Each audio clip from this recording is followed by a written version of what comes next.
Every year, millions of people start the new year with the same promise. This time, I'm going to lose weight.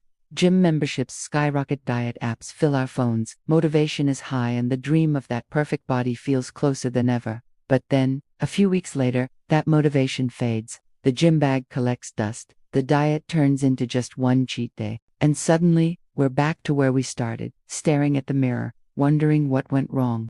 So, is weight loss really that hard? Or are we focusing on the wrong things?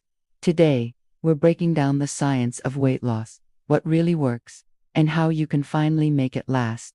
Let's start with the foundation: energy balance. Your body is like an energy machine. Every time you eat, you're putting fuel calories into that machine. Every time you move, think, work, or even sleep, you burn that fuel.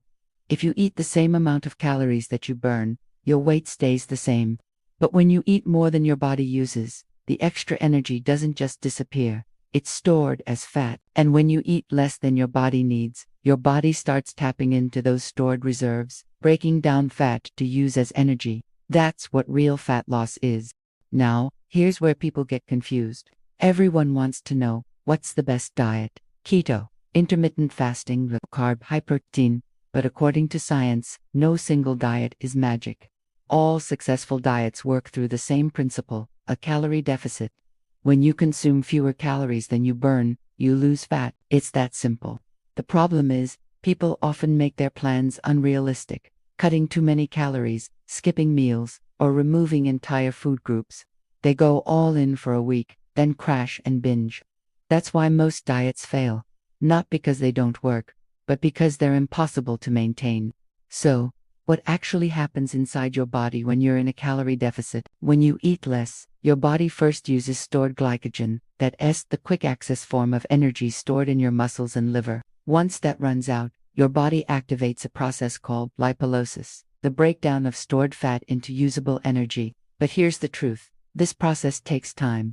Sustainable fat loss usually happens at a rate of 0.5 to 1 kilogram, 1 to 2 pounds per week. If someone claims they lost 5 kilos in a week, it's probably just water weight or even muscle loss, not real fat loss. And that brings us to another important point. Weight loss and fat loss are not the same thing. You can see the scale go down, but that doesn't always mean you've lost fat. Sometimes you're just losing water, or even lean muscle tissue. That's why the number on the scale shouldn't be your only measure of success. Pay attention to how your clothes fit, how you feel, and how your energy levels change. Those are the real signs of progress. Now let's talk about diets again, but from a sustainability point of view. The truth is, the best diet is the one you can actually stick to. Research has shown again and again that whether it's keto, paleo, or plant-based, as long as you maintain a calorie deficit and get enough nutrients, it will work. The real challenge is sticking with it long term. If your diet makes you miserable, you'll quit. That's why flexibility is key. Follow the 80-20 rule. Eat clean, whole foods 80% of the time, and enjoy your favorite treats 20% of the time. That way, you'll make progress and stay sane. Remember, weight loss isn't about punishment, it's about balance.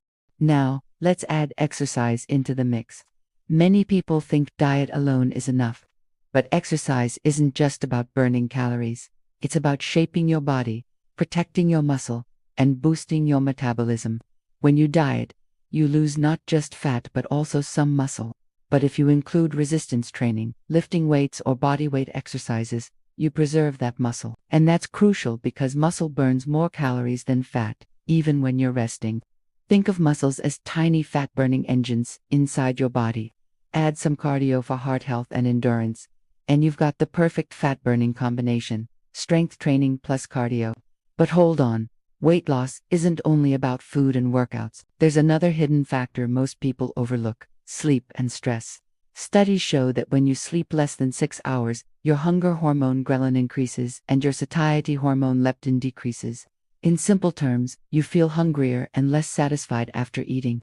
On top of that, high stress raises cortisol, a hormone that encourages your body to store fat, especially around your belly. So, if you're dieting and exercising but still not losing weight, lack of sleep and stress could be sabotaging your progress. That's why managing your sleep and mental health is just as important as managing your diet.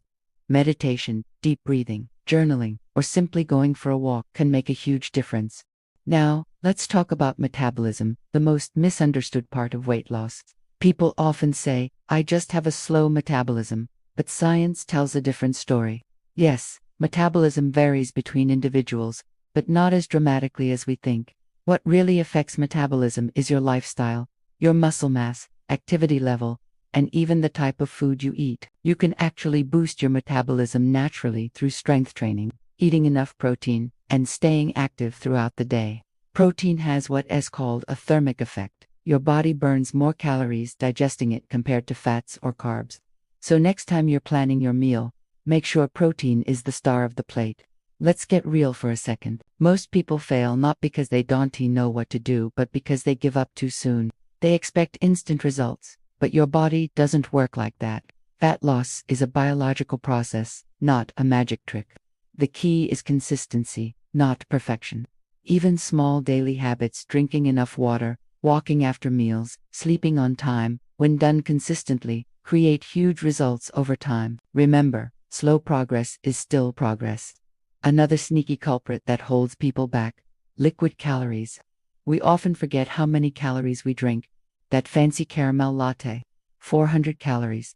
A glass of soda, 150 calories. Even fruit juices, while healthy, are loaded with sugar.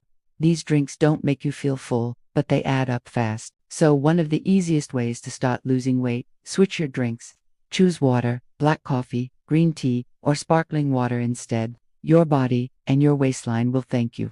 Now, if you're just starting your fitness journey and don't know where to begin, here's a simple plan backed by science. Step 1. Find your maintenance calories, the number of calories your body needs to maintain your weight. You can easily calculate it using an online calculator. Step 2. Eat around 400 to 500 calories less than that number each day. Step 3. Move your body for at least 30 minutes. Walk, dance, jog, lift weights, whatever you enjoy.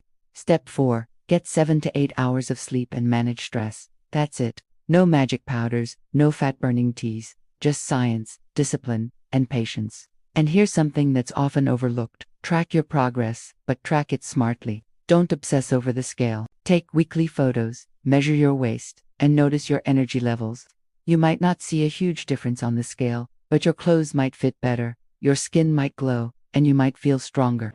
That's real progress, and it's way more meaningful than just a number. Here's a golden rule to remember: consistency beats perfection. You don't need a perfect diet or a perfect workout routine. You just need to show up again and again. If you keep improving just 1% each day, you'll be amazed at where you are 6 months from now. Weight loss isn't just a physical journey, it's a mindset shift. It's about learning discipline, patience, and self-respect. Once you build those habits, the results take care of themselves. So, if you've tried every crash diet, every detox, every miracle product, and nothing worked, don't be discouraged. You're not broken, you just didn't have the right strategy. Now that you understand the science behind weight loss, you have the power to make it work for real this time. Start slow, stay consistent, and enjoy the process. Because this isn't just about changing your body, it's about changing your life. If you found this video helpful, hit the like button, share it with someone who needs a little motivation, and tell me in the comments what's your next fitness goal. And don't forget to subscribe, because in the next video, we'll talk about how to boost your metabolism naturally and stay fit for life. Until then, stay healthy, stay strong, and remember, your body is your home. Take care of it, and it will take care of you.